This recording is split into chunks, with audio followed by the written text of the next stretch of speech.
hadn't seen Colin work. And in Varos there are that rather cerebral thing that Peter had, you know, that rather dreamy quality, and that are in it. And Colin's got this rather manic quality.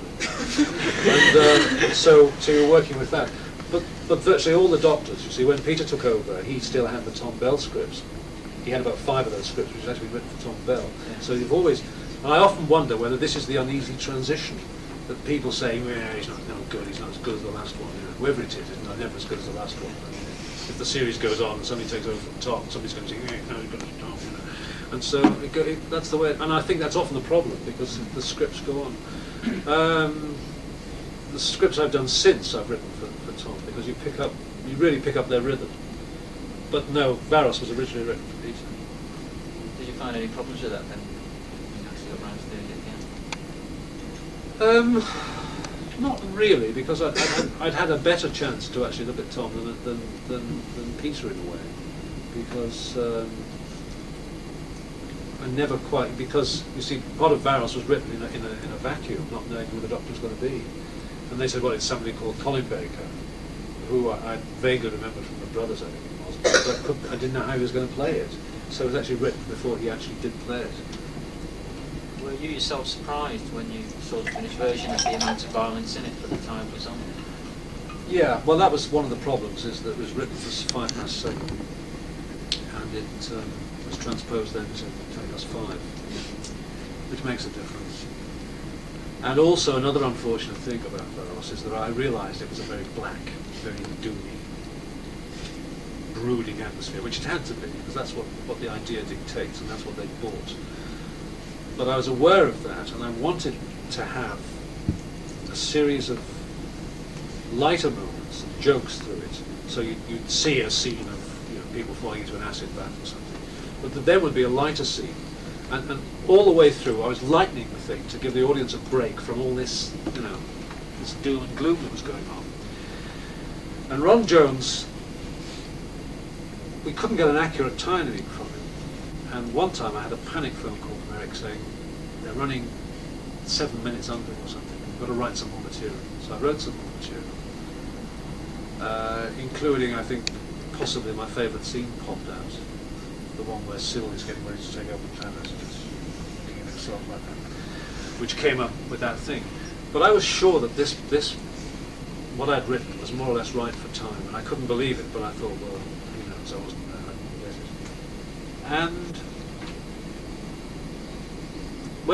so they make it, right, they've got the stuff on video, and they come to edit the video, and it's not 9 minutes under, it's 9 minutes over. So what do they then take? They take out all the lighter moments. So you've now got doom, gloom, a joke, doom, gloom, a joke, instead of doom, a joke, gloom, a joke, you know what I mean? But that's showbiz. Personally, I thought Varos was brilliant, and I know a lot of people hated it. How did...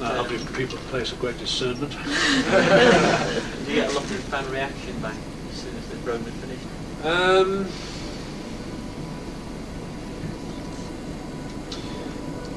No, again, the reaction you get back is from the general public, you see. It's only later on that you get the nice things, like in the Who conventions, that you actually get what you'd hoped was in when you were writing it. No, the reactions I got back were, I've never let my kids watch that again. Yeah.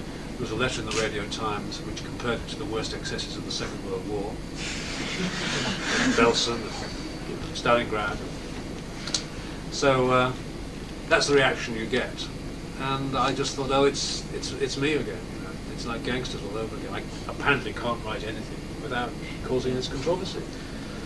And then, of course, it got into that. But then later on, I got some people whose judgment I respect were very kind about it, and I was pleased. No, I was pleased with the performances. Martin Jarvis was brilliant. Yeah. Certainly one got the impression that JNT was aiming for a very violent season to gain audience reaction back, but in a way, I think he gauged it at the wrong time. Yeah. And it all seemed to come back in his face because we had the complete outcry against violence in that, and Robin and Sherwood and everything else, which in turn led in some ways, I think, to the series being cancelled. Well, I think it perhaps was one of the reasons. I think that the mistake was made was not realising it would go on at 5:20, where there are a lot of young kids around at that particular time. Whereas 7, it's only a couple of hours later, but you know the really young kids are moving towards bed, if not in bed. At least they're not sitting down to enjoy a television before their tea or just after their tea. And I think that was the mistake.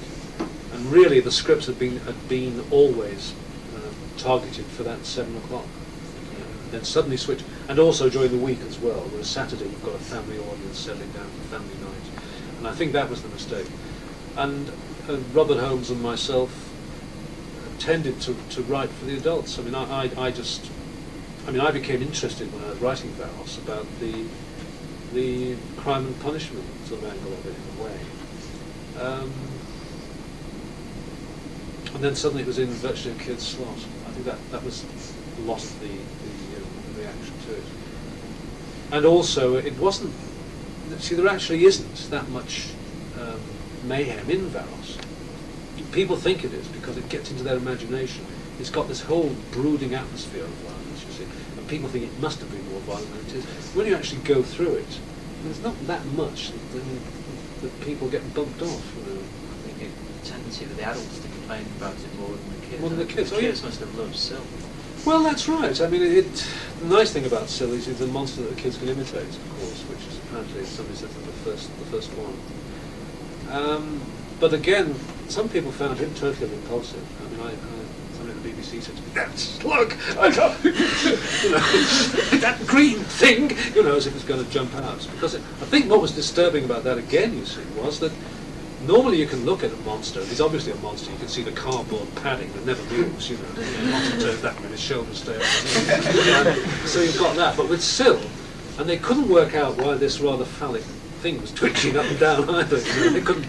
How are they doing that? So somebody said to me, "It was obscene." And I said, "What do you mean obscene? That thing twitching up and down." So, and they couldn't work out really how it was done. They didn't know that Nabil's got little legs that were actually could lift this thing.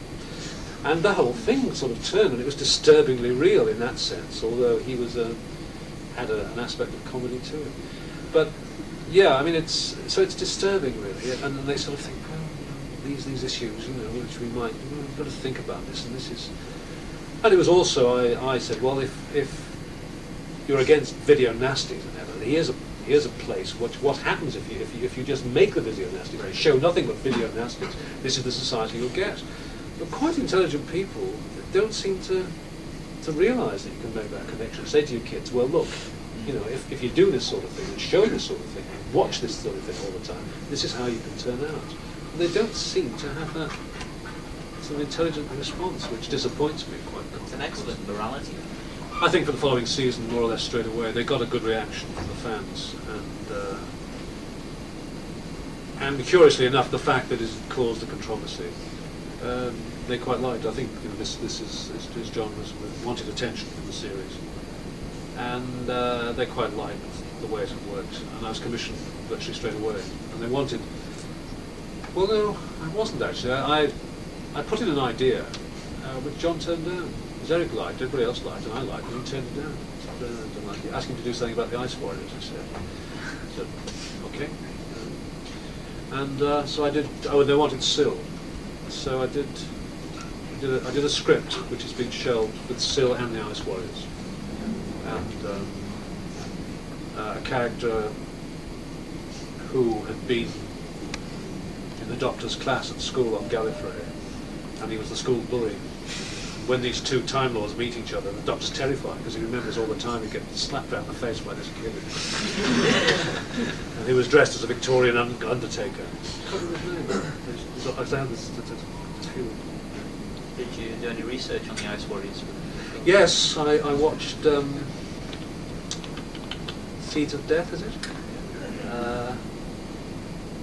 And another one. I quite liked the Grand Marshal. I don't think the Grand Marshal appeared, but there was a sort of lieutenant. the bother that I had was the Ice Warriors were so slow. I mean, you know, and actually getting the story moving, I kept thinking, great, lovely thing. So I put them in a very cold planet, that they actually appear on this planet, that the people who run the planet can't understand why the oceans are rising, and they can't understand why the climate's changing. And the Ice Warriors actually landed and burrowed under the polar caps, and they're getting ready to take over. And of course it's great because it's actually been cold for them, and they can move around at a fairly lively pace for them, which I could just about accept. And I had an aristocrat, a Martian, in it called Zedekiah, who was quite a hip guy. The Grand Marshal circling the planet, waiting for the planet to be ready. And you've got Syl, who's in league with the Ice Warriors. But what he's done, he knows they're going to change the orbit of the planet and change the climate to subarctic temperatures. So Syl is buying up all the stocks of woolly jumpers and fires, because he knows that the climate's going to go really cold, and he'll be able to sell all these things. Did you actually watch the other stories in season 23 yourself, with Hillary Presume? Yes, I was doing something. I saw the one about the cannibals, the men who like eating people, the two doctors. I thought some of the shots that it went to, but some of the film in it was a bit disappointing. There's a great wide shot when they land on Earth, which you could see that it's Spain or something. It took away a bit of the mystery. But generally I liked it. But again, it was very adult. I mean, it was really. Certainly the scene of Shocker eating rats and things. Yeah. For a few people. Yeah, it was not this great.